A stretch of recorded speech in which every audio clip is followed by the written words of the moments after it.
touched upon this topic, but maybe if you can just elaborate a little bit more, what additional thing that the government could have done to bridge this gap?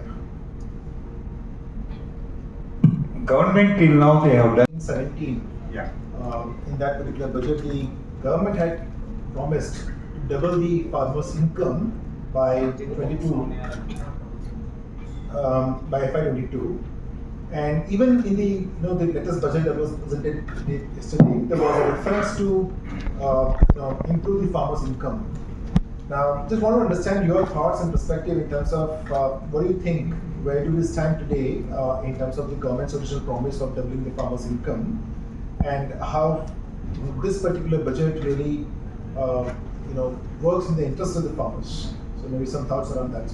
The government proposed to double the farmer income way back 2016-17, and their expectation was agriculture will grow at the rate of 10%. Right. But the agriculture was grown at 3 to 4%. Meanwhile, what has happened, we all know that in 2020, 2 years, there was again Corona. So, but still, our farmer friends worked hard on the soil, Right. and they made to produce India without depending on any other country for food. We need to clap the farmer community for their hard work. What we need to remember here is, while Indian agriculture is shining continuously, I repeat this, Indian agriculture is shining continuously from 50 million tons. Today, India has recorded 358 million tons of food grains. At one time, with a begging bowl to the other countries, today we could able to produce and export to different countries. That is the pride what Indian farmer has made. Unfortunately, while agriculture is shining, farmer is shrinking. I repeat this. Yeah. All we need as a citizens, we need to take some responsibility. While agriculture is shining, farmer is shrinking, we have a responsibility to reverse it. Otherwise, a country like India cannot offer the same situation. Coming to the budgetary provisions, government has made certain things in this thing, mainly in providing the one of the main input, the fertilizer input, at a reasonable price. You know that one time in 2016-17, the fertilizer subsidy used to be at 60,000 crores. Today it has gone as high as close to 2 lakh crores, 1.7, 1.8 lakh crores. This government has ensured that farmer is getting everything. The second what we have noticed is, while production is going up, but the output prices have not gone up in same proportion. They are on the other side, the input cost, whether it is a labor cost, seed cost, fertilizer cost, harvesting cost, has gone up deeply. That's the other reason. Though the production has improved, the farmer income is not good. One diversification. Farmer income will not go. When you go to the farmer, he says, why I should produce tomato? Tomato today, yesterday you might have seen in the market, tomatoes are available at less than 10 rupees. And some of my farmer friends, my cousins, they left the lemon without harvesting because they are not getting even the transport charges. So the responsibility is in to provide the cold storage and value addition food processing. Unless government takes, they have taken some steps, not that government has not taken steps. Those steps need to be more, in a speedy manner, and we need to invest more money, more than schemes, on the providing rural infrastructure in order to enhance not only the productivity, the profitability. The other thing what we need to inculcate is entrepreneurship among the farming community. For that, government yesterday, the finance minister has made a mention of it, and some of the programs what they have done, like Drone Didi, Lakpat Drone Didi last year, it has shown some results, and this time they are proposing she-mods. In each district, the agricultural market, where the market is being run by the women entrepreneurs, so that their produce can be brought to the middleman. Which is considered in any budget proposal is the agri sector, and today is considered to be very strong in terms of the way the produce is happening. So thank you so very much for your thoughts. So You should also talk about farm laws not being implemented. I think all of us know the farm laws are Maybe supposed to be the most progressive legislation brought by this government. Yes. And I think across the board, everybody will agree. Some Yeah, portion may not be okay, Yeah. but it would have changed ultimately, as you said, post-harvesting. You have to cut the middlemen and where the goods are going. If it goes to the same mandi and they control the prices, you're not going to get the price. So I think that's the key thing you should also highlight, and we have to push. All of us should fight for farm laws, new farm laws. Right. Been made by the government with reference to the tax holiday for up to 2047 for setting up the cloud-related facilities by foreign entities.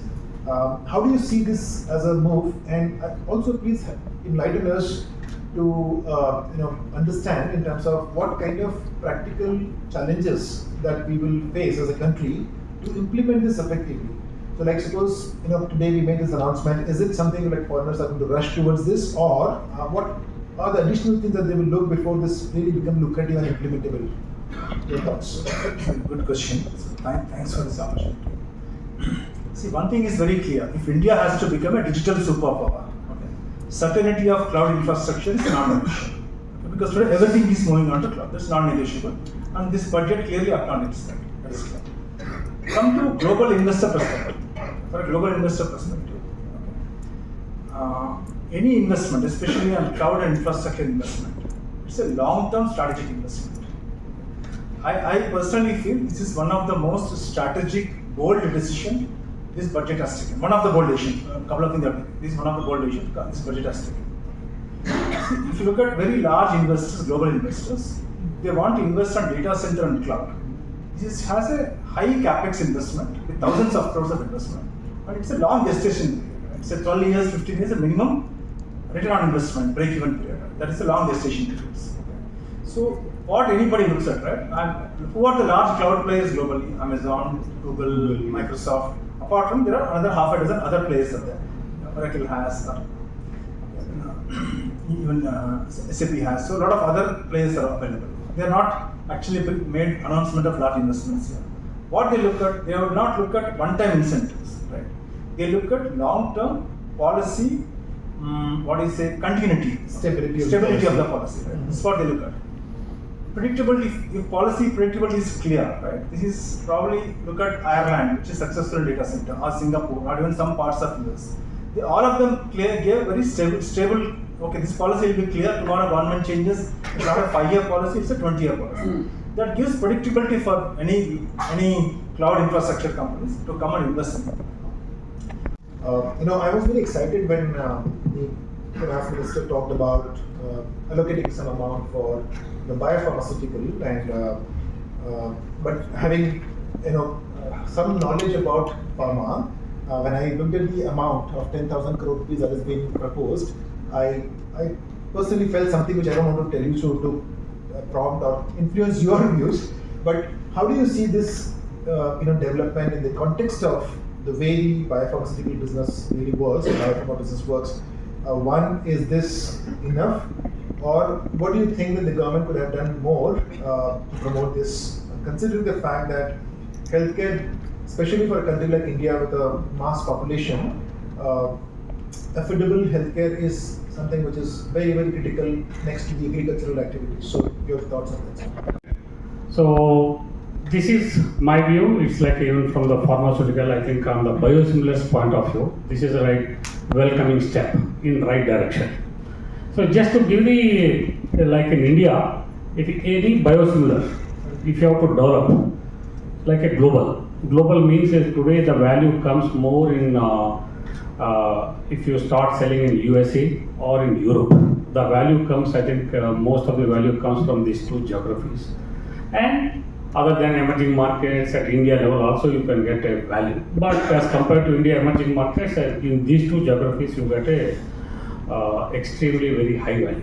So let us say if any biosimilar a company wants to develop globally, I can tell you the investments is required about from 600 crores to 1200 crores. Just as for one molecule, if you have to develop, Yeah. like 600 crores to 1200 crores. This is towards people cost, scientists, people cost, materials what you use for experiments, and the significant amount goes for the clinical trials. So this is the just part, and on the top of it, in order to manufacture the product, there is a huge amount of capex also is required. So if you look at like a 600 to 1200 crores, even from the capex point of view also, it can go to range from 200 crores to 600 crores. This is what is like if you have to bring the product global. I'm saying like just please remember this what the numbers I'm saying is for the global, but if you are doing specifically for India or if you are doing for any region, then the numbers will get changed. But globally, this is what is like a math for. So now this is a R&D and a capex outlay.